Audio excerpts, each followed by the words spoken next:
ناظرین، آج کا موضوع ہے قربانی کرنے کا اجر و ثواب۔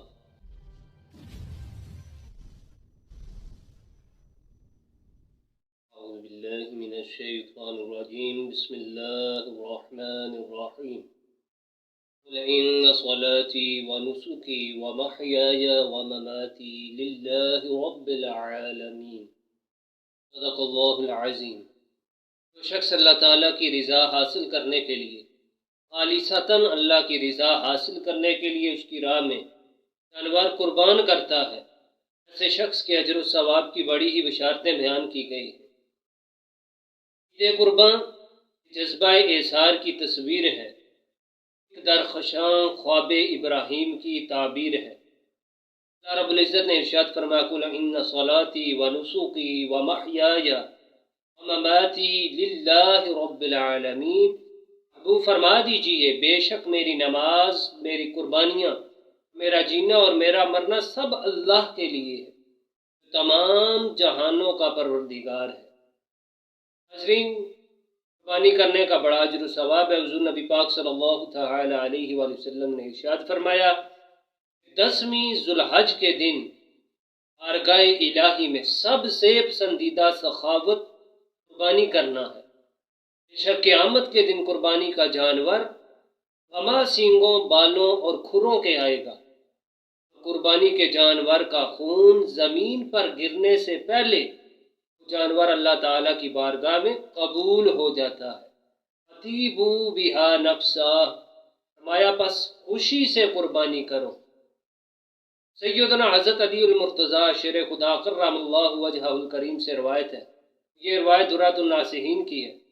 سیدنا علی فرماتے ہیں، جو شخص قربانی کا جانور خریدنے کے لیے گھر سے باہر نکلتا ہے تو اسے ہر قدم کے بدلے 10 نیکیاں عطا کی جاتی ہیں، اور اس کے 10 گناہ مٹا دیے جاتے ہیں، اور اس کے 10 درجے بلند کر دیے جاتے ہیں۔ جب وہ جانور کے مالک سے گفتگو کرتا ہے، وہ گفتگو اس کے نامہ اعمال میں تسبیح لکھی جاتی ہے، اور جب وہ جانور خرید کر اس کے مالک کو قیمت ادا کرتا ہے، اسے ہر درہم کے بدلے 700 نیکیاں عطا کی جاتی ہیں۔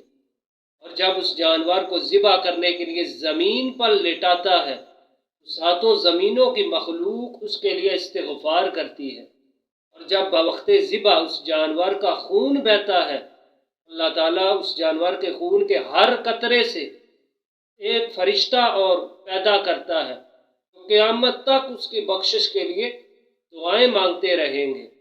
فرمایا کہ جب اس جانور کا گوشت تقسیم کرتا ہے تو اس کے ہر لقمے کے بدلے قربانی کرنے والے شخص کو حضرت اسماعیل علیہ السلام کی اولاد سے ایک غلام آزاد کرنے کا اجر و ثواب ملتا ہے۔ یعنی اس قدر قربانی کرنے میں اجر و ثواب رکھا گیا ہے۔ اسی لیے پہلے غریب لوگ جو ہوتے ان کی بھی کوشش ہوتی تھی، وہ اللہ کی رضا کے لیے جانور قربان کرے، اور لوگ کرتے بھی تھے۔ ایسا کہ روایت میں آتا ہے، سیدنا احمد بن اسحاق رحمہ اللہ تعالی فرماتے، میرا ایک بھائی غریب تھا، غربت کے عالم میں ہر سال وہ قربانی کرتا تھا۔ جب وہ فوت ہو گیا، میں نے بارگاہ الہی میں دعا کی ہے، پروردگار خواب میں میرا بھائی ملا دے۔ فرماتے ایک مرتبہ میں وضو کر کے سو گیا، اب میں کیا دیکھتا ہوں کہ قیامت برپا ہے، لوگ اپنی اپنی قبروں سے اٹھائے گئے، اور میں نے اپنے بھائی کو ایک سواری پر سوار دیکھا۔ میں نے اس سے پوچھا کہ آپ کے ساتھ کیا معاملہ پیش آیا؟ انہوں نے کہا کہ اللہ تعالیٰ نے مجھے 1 درہم صدقہ کرنے کے بدلے بخش دیا۔ دنیا میں نے 1 درہم صدقہ کیا تھا، میری وہ نیکی قبول ہو گئی تو اللہ تعالیٰ نے مجھے بخش دیا۔ احمد بن اسحاق فرماتے، میں نے اپنے بھائی سے پوچھا یہ سواریاں کیسی ہیں؟ وہ کہنے لگے، یہ سواری جس پر میں سوار ہوں یہ دنیا میں میری کی ہوئی پہلی قربانی ہے، اور یہ جو باقی سواریاں یہ ساری میری کی ہوئی قربانیاں ہیں۔ سے یہ معلوم ہوا کہ جو بندہ دنیا میں قربانی کرتا ہے، قیامت کے دن یہ انسان کے لیے سواری ہوگی۔ اور حضور امام الانبیاء صلی اللہ تعالی علیہ وآلہ وسلم کا فرمان بھی ہے، اپنی قربانیوں کو بڑا کر دو، پل صراط پر وہ تمہاری سواریاں ہوں گی۔ پل صراط بال سے زیادہ باریک، تلوار سے زیادہ تیز ہے، وہاں یہ قربانی سواری ہوگی۔ اللہ تعالیٰ سبھی مسلمانوں کو اس کی رضا کے لیے خالصتاً قربانی کرنے کی توفیق عطا فرمائے۔ وآخر دعوانا ان الحمد للہ رب العالمین۔